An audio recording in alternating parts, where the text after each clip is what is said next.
চীনের সিচুয়ান প্রদেশের মিয়ানইয়াং শহরে পাহাড় ঘেরা সবুজ উপত্যকায় নতুন আবাসন পেল দেশের প্রতীক প্রাণী জায়ান্ট পান্ডা। ওয়ালং শেনশুপিং ও ধুজিয়াং ইয়ান বেস থেকে আনা হয়েছে ১৩টি পান্ডা, যাদের মধ্যে রয়েছে বিভিন্ন বয়সের পুরুষ ও স্ত্রী পান্ডা।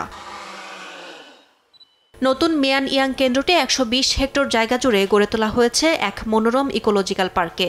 এখানে তৈরি করা হয়েছে ৫০টিরও বেশি পান্ডার ঘর, যেখানে পর্যাপ্ত জায়গা ও প্রজননের উপযোগী পরিবেশও নিশ্চিত করা হয়েছে। পান্ডাদের জন্য নতুন খাঁচা ও দেয়াল জীবাণুমুক্ত করছেন কর্মীরা, যাতে প্রাণীরা দ্রুত অভ্যস্ত হতে পারে। যে পান্ডা দলটি এখানে স্থানান্তরিত হচ্ছে তাতে রয়েছে সব বয়সের পান্ডা। তাদের দ্রুত মানিয়ে নিতে আমরা পুরুষ ও স্ত্রী পান্ডাদের মধ্যে ভারসাম্য রেখেছি।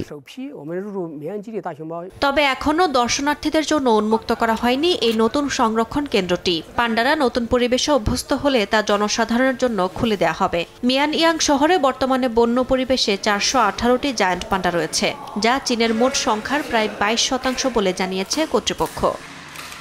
ইয়াসমিন অনন্যা, সময় সংবাদ।